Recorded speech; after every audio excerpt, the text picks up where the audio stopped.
sedekah ya Allah, pasti beramal saleh. Namun sudah selesai waktunya. Sudah dikasih kesempatan kemarin di dunia, kenapa nggak dimanfaatkan? Giliran sudah meninggal, bermohon-mohon kepada Allah agar dikembalikan lagi ke dunia, atau bermohon kepada Allah, seandainya kau tunda ya Allah, seandainya tak berguna lagi. Maka ciri orang-orang bertakwa, dia gemar bersedekah, dia gemar berinfak. Kedua, makanya Rasul katakan Rasul berdakwah di negeri Taif. Pada saat itu dakwah di Mekah susah ibu sekalian. Dakwah di Mekah tidak diterima, istrinya meninggal dunia, pamannya meninggal dunia, susah. Maka Rasul pergi ke Taif untuk berdakwah. Dan semua orang Taif dari kalangan anak kecil sampai orang dewasa melempari Rasul dengan batu, dengan kotoran hewan, mengatai Rasul dengan ucapan orang gila dan sebagainya. Rasul berdarah-darah. Sampai kemudian Rasul beristirahat di bawah sebuah pohon. Dan kemudian malaikat pada akhirnya setelah itu datang kepada Rasul. Wahai Rasul, angkat saja tanganmu dan berdoa saja kepada Allah agar malaikat penjaga gunung itu menghancurkan mereka semua. Malaikat penjaga gunung menghancurkan gunung-gunung itu dan mereka binasa. Rasul katakan tidak. Mereka itu orang-orang yang tidak tahu, orang-orang yang tidak paham. Aku berdoa kelak ada anak keturunan mereka yang mengabdi kepada Allah Subhanahu wa Ta'ala. Rasul mengajarkan kepada kita tidak mudah untuk menjadi pribadi yang mampu menahan marah sekaligus mudah memaafkan kesalahan orang lain. Rasul mengatakan mereka orang yang tidak tahu, nggak ngerti mereka itu, bahwa sejatinya sesedar mengajak mereka pada kebaikan, mereka nggak paham. Kelak suatu hari nanti mereka akan paham. Dan aku berdoa agar kelak anak keturunan mereka menyembah Allah Subhanahu wa Ta'ala. Dan hari ini kalau ibu-ibu pergi umrah, pergi haji, mampir ke Taif, di Taif itu orang-orangnya menyembah Allah Subhanahu wa Ta'ala. Bayangkan kalau di zaman itu Rasul katakan, ya Allah azab mereka, kita kenal Taif sebagai negeri yang diazab. Namun sekarang semua orang memeluk agama Allah Subhanahu wa Ta'ala, seorang yang Islam, ya, seorang Muslim. Maka ciri orang bertakwa juga begitu. Jadi kalau kita berpuasa ada orang yang jahil, ada orang yang mengejek, mengolah, memfitnah, qalu salama, ucapkan perkataan yang baik, saya sedang berpuasa, saya tidak ingin ikutan dengan perbuatan jahil yang kau lakukan itu. Di sosial media juga begitu, banyak orang-orang yang mengajak bertengkar di sosial media, panas kita. Ada orang yang bukan urusan kita, kadang-kadang kita ikut puasa. Ingat puasa itu apa? Tidak hanya menahan lapar dan haus, tapi menahan seluruh anggota badan dari bermaksiat kepada Allah Subhanahu wa Ta'ala. Lisan ini paling banyak dosanya.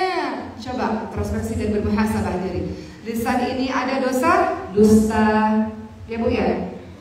Ada dosa fitnah, ada dosa namimah, adu domba, ada dosa ketika kita dengki sama orang, kita ghibah, membicarakan dia di belakang. Banyak dosa ini ya Allah, ya Allah. Maka kita mau puasa. Siti Maryam itu puasa bicara ya kan. Ketika ada orang hina-hina, kata Rasulullah, Allah minta Siti Maryam puasa bicara, tahan, jangan kau keluarkan. Ketika ada orang yang hinamu, memfitnahmu sebagai seorang wanita tak baik, seorang wanita berzina karena punya anak, gak punya ayah, puasa bicara dulu. Kita pun begitu ibu sekalian. Gak harus segala sesuatu harus kita bicarakan kembali pada saat kita marah, apalagi khawatir keluar kata-kata yang kalau kita sadar kita menyesal mengucapkan kata-kata itu.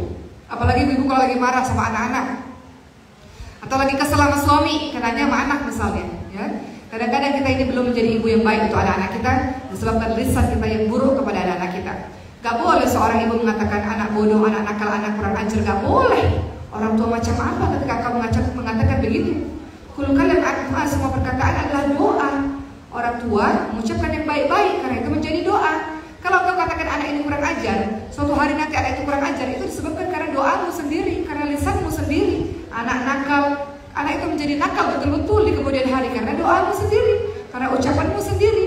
Maka orang beriman adalah dia adalah orang yang menahan marah dan mudah memaafkan kesalahan orang lain.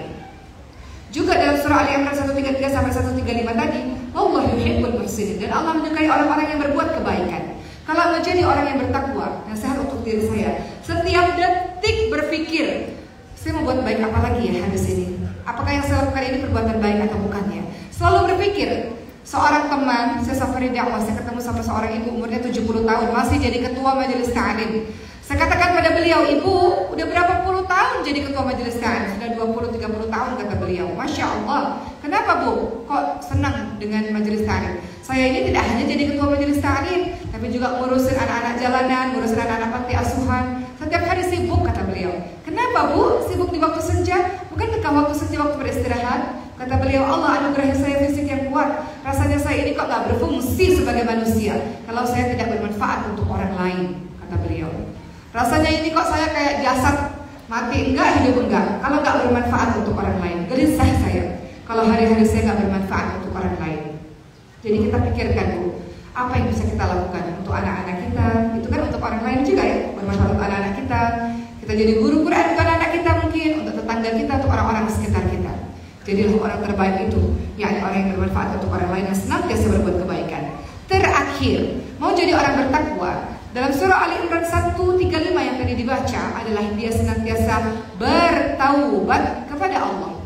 Rasul itu dijamin masuk surga, ibu sekalian. Masih beristighfar 70 sampai 100 kali istighfar.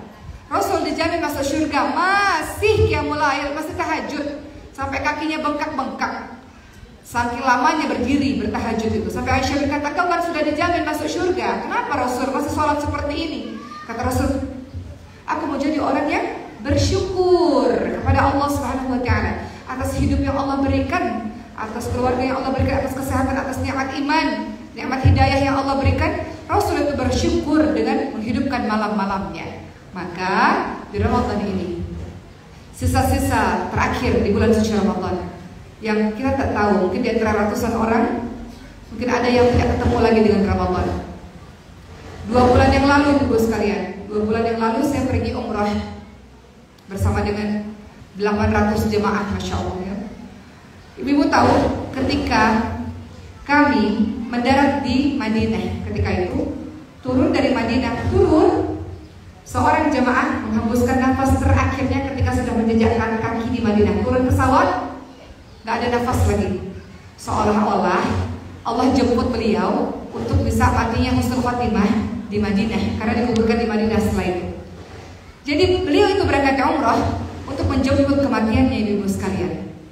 Bagaimana dengan kematian kita nanti? Kira-kira Allah matikan kita dalam keadaan apa ya? Apakah Allah matikan kita dalam keadaan sujud? Apakah Allah matikan kita dalam keadaan baca Quran? Apakah Allah matikan kita dalam keadaan puasa?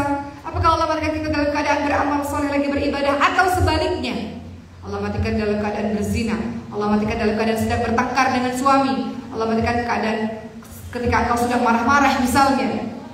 Apa yang kira-kira kalau kita pikirkan, kira-kira nanti Allah matikan saya dalam keadaan apa ya? Yang jelas Allah matikan kita sesuai dengan kebiasaan kita. Apa yang menjadi kebiasaanmu hari-hari? Kau gemar berjudi, kau gemar minum khamar, kau gemar mabuk-mabukan, kau mati dalam keadaan seperti itu kemungkinan. Tapi kalau kau senantiasa beramal saleh, kau mati dalam keadaan yang beramal saleh pula. Baik, ibu sekalian, alhamdulillah, usai ceramah saya pada hari ini kita review sedikit. Kita tahu syahrul Ramadan memiliki banyak nama: syahrul Quran, syahrul tilawah, syahrul tarbiyah, syahrul sabr, syahrul maghfirah, syahrul rahmah, apalagi syahrullah. Banyak sekali nama yang disematkan